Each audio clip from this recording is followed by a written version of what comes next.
Hi friends, శ్యామ్సోయ్ ఛానల్కి స్వాగతం.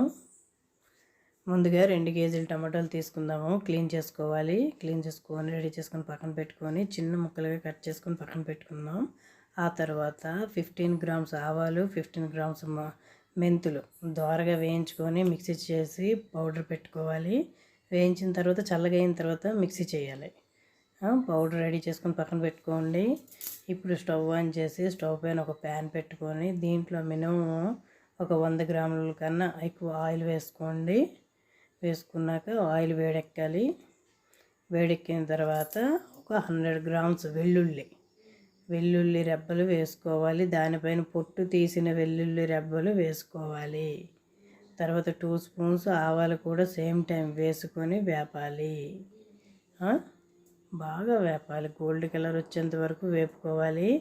ముందుగానే చెప్తున్నాను, 100 గ్రామ్స్ వెల్లుల్లి కంపల్సరీగా, పెద్ద వెల్లుల్లి ఉంటాయి కదా, అవి ఎంత వెల్లుల్లి ఎక్కువ తీసుకుంటే అంత టేస్ట్ ఉంటుంది. దాని పొట్టు తీసేసేయండి. పొట్టు తీసిన వెల్లుల్లి వేపుకోవాలి ఇలాగా. ఓకేనా? ఇలా గోల్డ్ కలర్ వచ్చాక అది ఇలా వచ్చిన తర్వాత మనం కట్ చేసిన ముక్కల్ని ఇందులో వేసుకోవాలి ఇప్పుడు. ఓకేనా? ఈ కట్ చేసిన ముక్కల్ని వేసుకున్నాక దీన్ని మనం కలుపుతుండాలి. అలా కలుపుతుండాలి.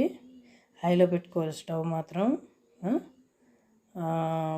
హైలో పెట్టుకొని కలుపుకోవాలి. దేశవాళీ టమాటా అయితేనే టేస్ట్ ఉంటుంది. ఇలాగా 2 కేజీల టమాటాలు ఇవి అటు ఇటు బాగా కలపాలి. ముక్క మెత్తగా అవ్వాలి. అంతవరకు మనం ఇప్పుడు సాల్ట్ ఏమీ వేయొద్దు. సాల్ట్ వేసుకోవచ్చు కానీ ఇప్పుడు ముందు ముక్క కొంచెం మెత్తగా అవ్వాలి. ఇప్పుడు ఇన్ని ముక్కల పైన ఎక్కువ సాల్ట్ మీకు అనిపిస్తుంది, అబ్బా ముక్కలు ఎక్కువ ఉన్నాయి అని చెప్పి ఒక సాల్ట్ ఎంత వేసి వస్తారు. కానీ ఇది ఉడికాక కొంచెం మెత్తగా అయ్యాక ఇందులో హాఫ్ అయిపోద్ది. అప్పుడు మీరు వేసే సాల్ట్ ఎక్కువైపోద్ది అనమాట. ఇప్పుడు 1/2 స్పూన్ పసుపు వేసుకుందాము. ముక్కలు ఇప్పుడు చూసారా, ఒక హైలోనే మనం వేపుతున్నాం కదా, ఇలా వేపిన ఒక 5-10 నిమిషాలకి ఇలా అవుతుంది.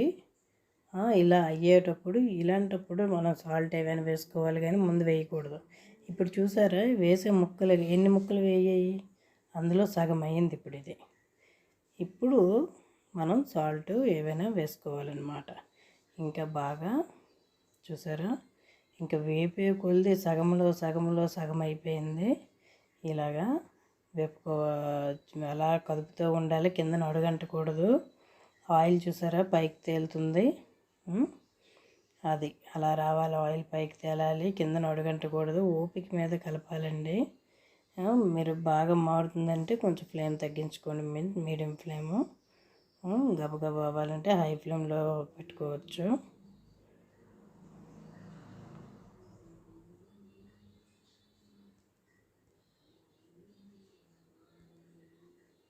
ఇప్పుడు చూసారా, ఇప్పుడు మీకు క్వాంటిటీ కొంచెం అయిపోయింది కదా.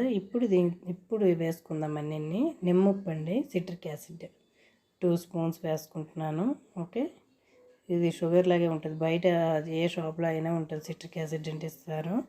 2 స్పూన్స్. ఇది స్టోరేజ్ పర్పస్. ఇప్పుడు సాల్ట్ తగ్గట్టుగా వేసుకోవాలన్నమాట. పులుపు ఏదైనా సరే దానికి ఎక్కువ సాల్ట్ పడుతుంది, గమనించండి. తర్వాత ఏదైనా మన స్టార్టింగ్ పులుపు ఏది వాడినా కూడా స్టార్టింగ్లో సాల్ట్ వేయకూడదు. అది మగ్గిన తర్వాత క్వాంటిటీ తగ్గిపోద్ది. అప్పుడు అది చూసుకొని సాల్ట్ వేసుకోవాలి. నేనైతే ఒక 5 స్పూన్స్ వేసి ఉంటాను సాల్ట్. ఓకేనా? కావాలంటే టేస్ట్ చూసుకొని లాస్ట్లో వేసుకోవచ్చు. ఇప్పుడు కలపాలి. నిమ్మప్పు ఎప్పుడైతే వేస్తామో కొంచెం ఈ పచ్చడి లూజ్ అవుతుంది. ఇంకా బాగా వేపాలి దీన్ని. అట్లీస్ట్ 5 మినిట్స్ పడుతుంది నిమ్మప్పు కరగడానికి. మనం ఇంకా కారం ఏమీ వేయలేదు. కారము ఇందాక చెప్పిన ఆవాలు, మెంతి పౌడర్ కూడా ఎండింగ్లో వేసుకోవాలి, ముందు కాదు. ఎండింగ్లో వేసుకోవాలి. ముందే కనుక వేసారంటే ఈ ఆయిల్ అంతా కూడా ఆ పౌడర్ పీల్చేస్తుంది, అసలు టేస్ట్ ఉండదు. ఎండింగ్లోనే మీరు కారం, ఆవాలు, మెంతి పౌడర్ వేసుకోవాలి, గుర్తుపెట్టుకోండి. స్టార్టింగ్లో ఏవి వేయకూడదు. ఓకేనా? బాగా వేగిన తర్వాత అలా కలుపుతుండాలి. నిమ్మప్పు ఉంటుంది కదా, అది కరగాలి. కరిగేటప్పుడు కొంచెం లూజ్ అవుతుంది ఈ పేస్ట్ అనేది. ఇప్పుడు చిల్లీ పౌడర్ అండి, సరిపడినంత చిల్లీ పౌడర్. కొంతమందికి చిల్లీ పౌడర్ ఎక్కువ కావాలంటే కొంచెం వేసుకోవచ్చు. నేనైతే దీనికి ఒక ఫుల్ ఆఫ్ కారం పౌడర్ 2 స్పూన్స్ వేసుకున్నాను. ఇందులో ఎటువంటి మసాలా లేని కారం అనమాట. ఇది ప్యూర్ కారం పౌడర్. పికిల్ ఉంటుంది కదా, ఇది పికిల్ కారం అండి ఇది. ఓకేనా, ఇది ఒకసారి 2 నిమిషాలు ఇలా కలిపాక స్టవ్ ఆఫ్ చేసేయండి. స్టవ్ ఆఫ్ చేసిన తర్వాత మెంతి పౌడరు 15 గ్రాములు, ఆవు పౌడర్ 15 గ్రాములు వేసుకొని కలిపేసుకోవాలి. చూడండి, నేనైతే స్టవ్ ఆఫ్ చేసేసాను. ఓకేనా, నేనైతే మీకు ఆవు పౌడర్ మెంతి పౌడర్ చూపించలేదు, స్కిప్ చేశాను, సారీ. అంటే వీడియో షూట్ చేయలేదు నేను. త్వరగా వేయించుకొని చల్లగా అయిపోయి మిక్సీ చేసేయడమని.